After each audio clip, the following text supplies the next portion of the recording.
Alright guys, so in this video let's talk about different uses of Tao. So Tao is the first category of the abilities that we have here, and as we all know, when your mana bar, so it's basically Qi, reaches 10,000, you can release Tao.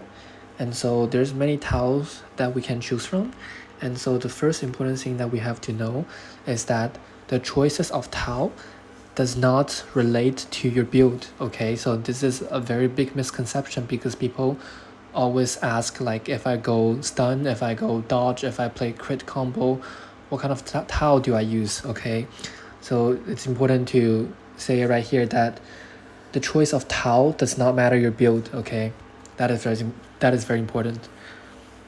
Okay, so now we're gonna go over different kinds of Tao that we're gonna use, particularly in PvP, because that's the most worthy duels to talk about. And so we're gonna cover some of them, and let's start. So the first Tao that we're gonna talk about is Flame Circle. So Flame Circle is very special because it has the highest number of total damage, but it is dealt in terms of 3 rounds.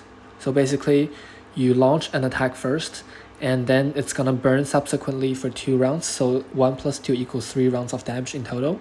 And so you can choose Flame Circle right here when you have a very high heal down, and this is because that, you know, if you use one shot, let's say transform here, because transform has the highest damage per round.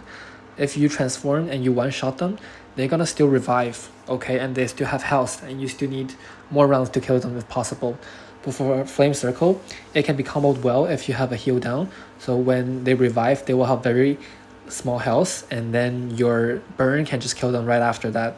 So that's how you use Flame Circle if you want to employ Flame Circle, okay? It doesn't really have to do with if you're going with a burning Vermilion Bird build or not, you know?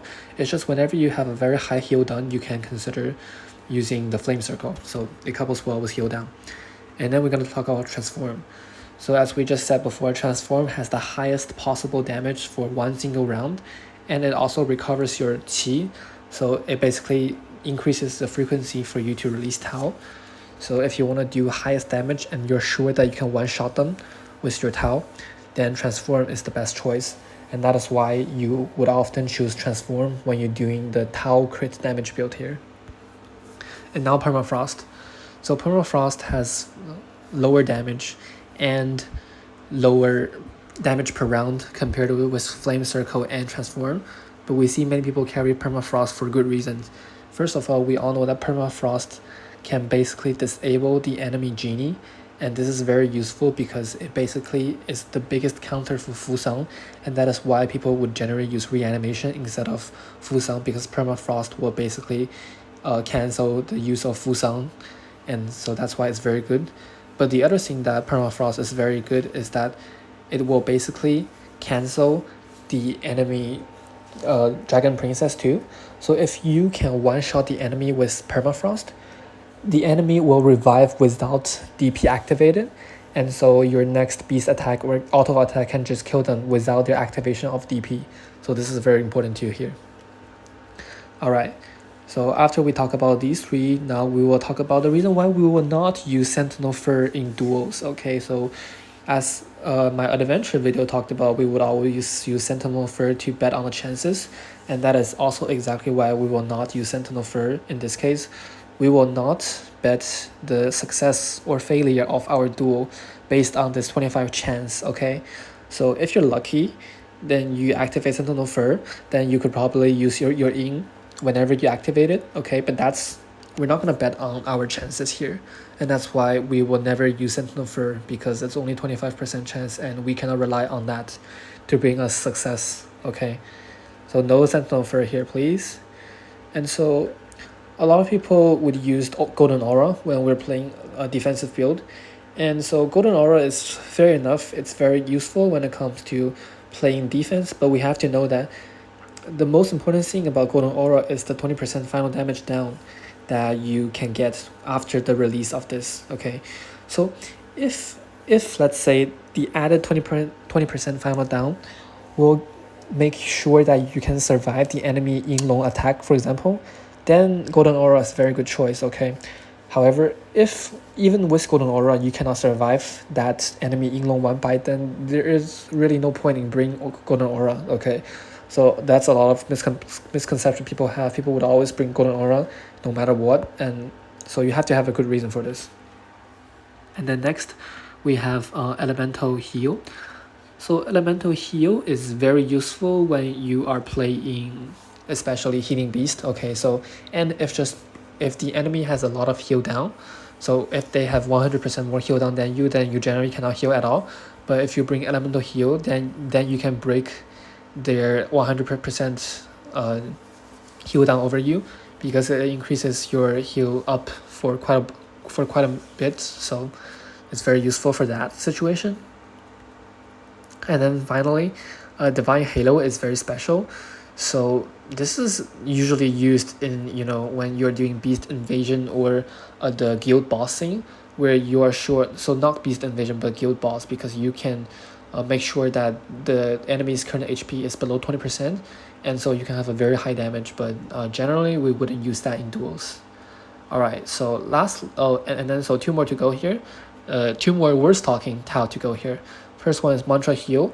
So Mantra Heal is special because the most important thing here is that it restores your HP every rounds for 3 rounds. And this is important because whenever we're playing Luan or Tortoise, we have to realize that our heal is twice, so is 2 rounds per heal, and so this leaves us a lot of danger for our health when we are in odd number rounds. So round 1, 3, 5, 7, etc. These are the rounds where our beast will not heal, and that's when our HP may not be safe enough when we are against, Solran or whichever beast, we are against. So Mantra Heal in this case provides us an extra protection to our HP, because you are guaranteed to heal your health bar for every round. So that's some extra protection here you can consider too. And the last one we want to consider is Condense.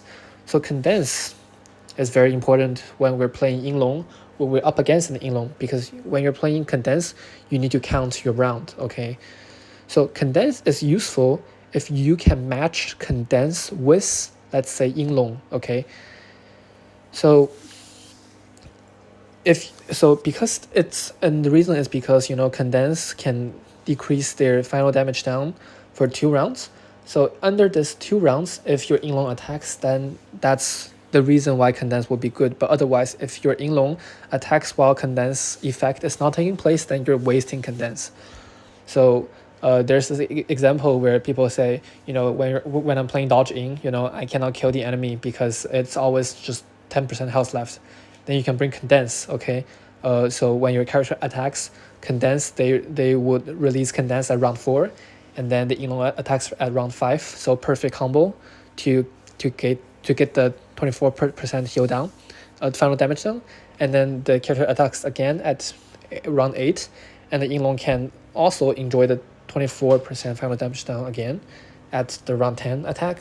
So yes, so if you're playing Yinglong and you are sure to count your rounds of attack, then you can bring Condense because it matches well with your beast's attack round basically. And so that's basically it. There's some modifier that's useful too, and it's very similar to a Flame Circle that we just discussed. So whether deploying Flame Circle or some modifier really depends on the level of them, and you can just add damage together to see which one is higher. And yeah, that's pretty much it for PvP. I know people would also bring leverage to Beast Invasion and stuff, but we won't talk about that. Yes, so that's basically the video to explain the different choices of Tao. It's very much important, again, to remind everyone here that the choice of Tao does not relate with your build, but you have to think about the reason why you're bringing each ability, okay? There's no reason to bring Flame Circle if you don't have enough heal down to counter their revive. And there's also no point to bring Transform if your Transform are just gonna hit their Ironclad, okay? So each single Tao has its own use, and when you're deploying certain Tao, you have to really convince yourself that you're using this Tao for a specific reason, or rather than just saying that, Princess said so, or, everybody says that. So yeah, that's pretty much it. Thank you guys.